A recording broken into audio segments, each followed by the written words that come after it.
Hello and welcome to Forever Rugby on Forever Sports. And in terms of this weekend, there will be some new rule changes for the Rugby Championship, which are supposed to bring about a whole lot of changes in the playing style. So on the back of all the criticism and the talk about the Springboks' boring style of rugby and all that type of thing, there will be a whole new set of different rules that are being brought in and being trialed during the Rugby Championship over the next couple of weeks, which should make for some very, very interesting rugby and viewing. And a lot of these sort of rules are dividing quite a lot of opinion. Some people think that it's sort of entering sort of rugby league territory. Some people agree with the rules, but at the end of the day, it is a trial, and the whole idea is sort of see how it goes, and then at the end of the competition, you can then reflect. But I definitely think it is, especially the 50-22 rule, which we'll talk about in a minute, is a rule that will definitely change a lot of defensive systems and a lot of sort of tactics as well. Before we look at the rules themselves and talk about what they could mean for the Rugby Championship itself, please do smash like on the video and subscribe to the channel as well.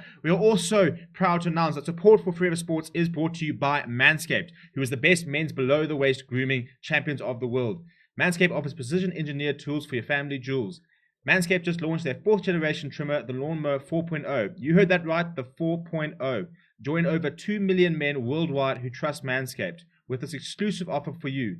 20% off and free worldwide shipping with the code FOREVER. So 20% off as well as worldwide shipping with the code FOREVER at manscaped.com. Check it out. They've just launched in South Africa. It's available all over the world, and you can get 20% off with the exclusive discount code FOREVER. Right, now in terms of the rules for this weekend and what we will be seeing across the Rugby Championship, the first is probably the most important. That is the 50-22 rule. And the idea is that, and this is me quoting from the official rule book, if the team in possession kicks the ball from their own half indirectly into touch inside their opponent's 22, they will throw into the resultant lineout. Okay, so if you're inside your own half and you kick and you land the ball inside a field of play and it rolls out inside the opposition 22, it will be your lineout. You will have the put in at the lineout. The ball cannot be passed or carried back into the defensive half for the 50-20-22 to be played. The phase must originate inside the defensive half. Right, so you can't be on the sort of it just inside their half, pass it back or carry it back and then go into the 22. Or if you're being driven back, you can't then kick into the 22. You have to be inside your own half when the play originates, and then you can try and kick it into the 22 and try to set up a lineout. So the idea of this rule is to basically force teams to have 2 men back guarding those 22 touch lines at all times. As a result, you will now have a 13-man defense ahead of you, and you can't really sort of afford to not leave anybody back. And I mean, it's an interesting rule, and I think the idea is they're supposed to try and create more gaps, which will create and encourage more running rugby, encourage you to sort of run the ball a bit more. But in many ways, I think the idea is probably to try. I mean, in many ways, it does encourage kicking to try and find that sort of influence and find that sort of finding. Because at the end of the day, if you're kicking from your own half and you can find that touch, and all of a sudden you can go from your own half to being the attacking 5 meter, for example, and the attacking 22 and attacking lineout, the idea is that it will encourage more tries and higher point scoring. So I'm not sure I particularly like the rule. I think it's becoming quite complicated, and I think that the last thing we need is to have more complicated rules. We'll have to wait and see if it does encourage more enterprising play. Does it make the rugby more attractive? What sort of effect does it have on the game? That's what we will see this weekend. The next one is the goal line dropout. So if the ball is held up in goal, if there's a knock-on from an attacking player in an in-goal area, or an attacking kick is grounded by the defenders in their own goal, play restarts with the goal line dropout anywhere along the goal line, as opposed to what we saw at the 22 dropout. So I think that the fact that if the ball is held up, it's quite an interesting one. The fact that it then goes to a goal line dropout, not a scrum, as well as no 22 dropout. So the idea there is that you can't, in the 22, you had people who would sort of chip it to there's sort of like a hooker or something like a couple meters away from them, and you can gain territory back inside your 20 on your 22. Whereas now you don't want to take that risk, which means you will be forced to kick quite deep and give possession back to the opposition. That's the thinking there. The third rule is the flying wedge, which is to sanction a 3-person pre-bound mini scrum by redefining the flying wedge. Basically, the flying wedge is when you give the ball to a ball carrier who then has a person on left and right attached to him going into contact. So you will not be allowed to do that. You can have a one-man latch, which to recognize the potential for one player pre-latching prior to contact, but this player must observe all of the requirements for a first arriving player, particularly the need to stay on their feet. So you can't go down with the player and sort of seal the ball as you go down. As you go into contact and you go down, you have to stay on your feet. Basically, you are being treated as the first player arriving at the ruck. You can latch on, but you can't have a three-man wedge, which is what the flying wedge is known as. Second, the fourth one is the clean out and safety to the Jackler.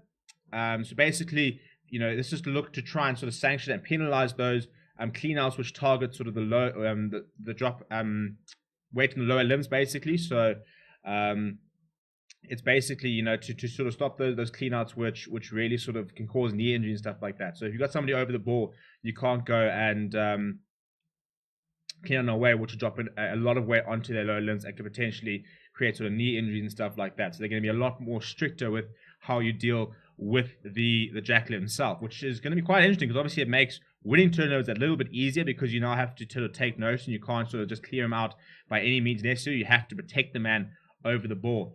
The big one after the 5th 2022 is the red card rule, which we saw this during the Rainbow Cup. If a player is red carded, they may be replaced after 20 minutes by another player.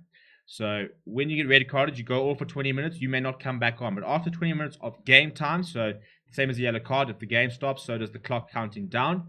After 20 minutes, you can then bring on a substitute player and go back to 15. So if you get a red card in the fifth minute, you won't have to play the entire game with 14 men.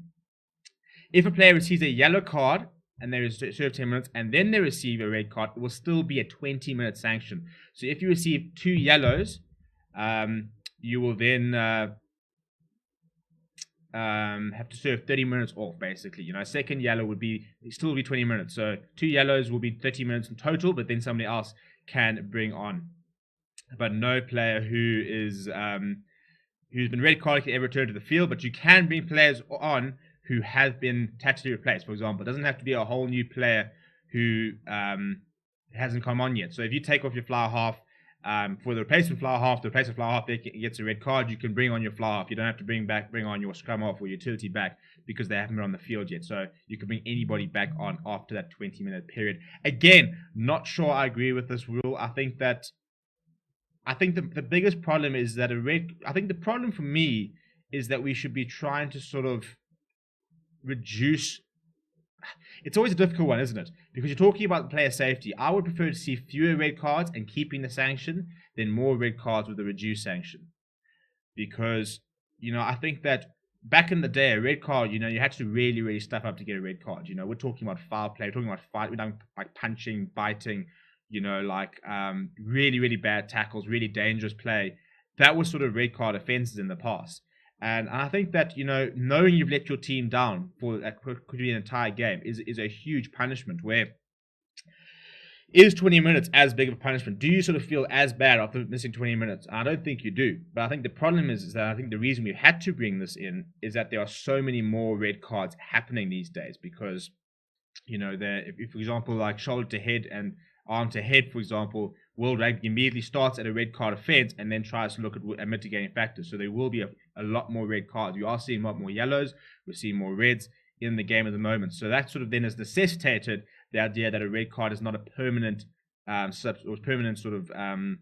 of play and that you can bring somebody back on. So quite a few rules. We'll sort of get to grips with them as the Rugby Championship goes by. But let me know what you think down in the comments below. Smash like on the video. We'll be live tonight for Lions versus the Cheetahs. There'll be no game between the Pumas and the versus the Sharks. That has been called off due to COVID.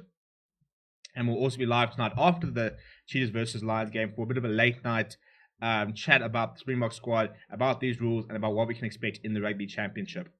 So smash like on the video and subscribe. Turn your notifications on so you get notified when we go live. And do go check out manscaped.com. Once again, 20% off plus free worldwide shipping with the code FOREVER. Thank you very much for watching, and I'll chat to you guys soon.